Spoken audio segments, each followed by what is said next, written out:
শুধুমাত্র বিরোধী দল জামাতের রাজনৈতিক এজেন্ডা বাস্তবায়ন করার জন্য তারা এই ধরনের সিদ্ধান্ত গ্রহণ করেছে বলে আমাদের কাছে মনে হয়েছে।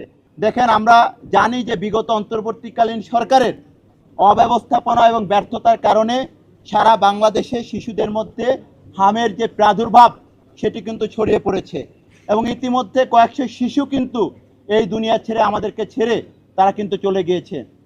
ঢাকা, আমরা জানি যে বিগত ফ্যাসিবাদী আমলে বাংলাদেশের স্বাস্থ্য খাতে একটি হরিলুট চলেছে এবং স্বাস্থ্য খাতের যে ভয়াবহ দুর্দশা সেটি কিন্তু বাংলাদেশের সকলেরই জানা। বাংলাদেশের অন্যতম চিকিৎসার যে সাধারণ জনগণের যে ভরসা স্থল সেটি হচ্ছে ঢাকা মেডিকেল কলেজ হাসপাতাল। সেই হাসপাতাল কিন্তু ঢাকা বিশ্ববিদ্যালয়ের একটি অন্তর্ভুক্ত প্রতিষ্ঠান। সেই Dhaka medical college hospital Dhaka বিশ্ববিদ্যালয়ের ডাকসুর কাছে তারা একটি আবেদন জানিয়েছিল যে যেহেতু ঢাকা বিশ্ববিদ্যালয়ে স্থান সংকুলনের কারণে তারা সেখানে ঢাকা মেডিকেল কলেজে চিকিৎসার ব্যবস্থা করতে পারছে না, ঢাকা বিশ্ববিদ্যালয়ের যে কেন্দ্রীয় খেলার মাঠ সেখানে একটি অস্থায়ী ক্যাম্প স্থাপন করে সেখানে এই হামের আক্রান্ত শিশুদের জন্য চিকিৎসার ব্যবস্থা করবে। কিন্তু এই অমানবিক যে তথাকথিত ডাকসু, সেই ডাকসুর নেতারা সেটিকে খারিজ করেছে এবং তারা এটিতে সম্মতি প্রদান করেনি।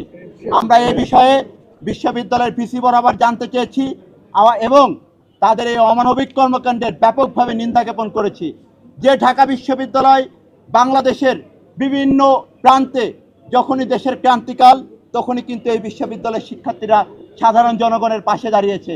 সেই বিশ্ববিদ্যালয়ের একটি ডাকসু, সেই ডাকসুকে তারা যেভাবে কলঙ্কিত করলো, এরকম একটি গুরুত্বপূর্ণ সময় শুধুমাত্র বিরোধী দল জামাতের রাজনৈতিক এজেন্ডা বাস্তবায়ন করার জন্য তারা এই ধরনের সিদ্ধান্ত গ্রহণ করেছে বলে আমাদের কাছে মনে হয়েছে। আমাদের কাছে মনে হয়েছে বর্তমান সরকারকে ব্যর্থ করার চেষ্টায় তারা সাধারণ জনগণকে, শিশুদেরকে মৃত্যুর দিকে ঠেলে দিয়েছে। কিন্তু এই ঢাকা বিশ্ববিদ্যালয় যারা সবসময় নিপীড়িত জনগণের কণ্ঠস্বর হিসেবে সবসময় জাতির সামনে বুক চিতিয়ে লড়াই করেছে, সেই ঢাকা বিশ্ববিদ্যালয়ের মাটিতে তারা কিন্তু সেই চিকিৎসার ব্যবস্থা গ্রহণ করতে অনুমতি প্রদান করেনি এবং বাধাগ্রস্ত করেছে। আমরা আজকে এই বিষয়ে অনানুষ্ঠানিকভাবে আমরা ভিসি মহোদয়কে বলেছি এবং ব্যাপক নিন্দা জ্ঞাপন করেছি।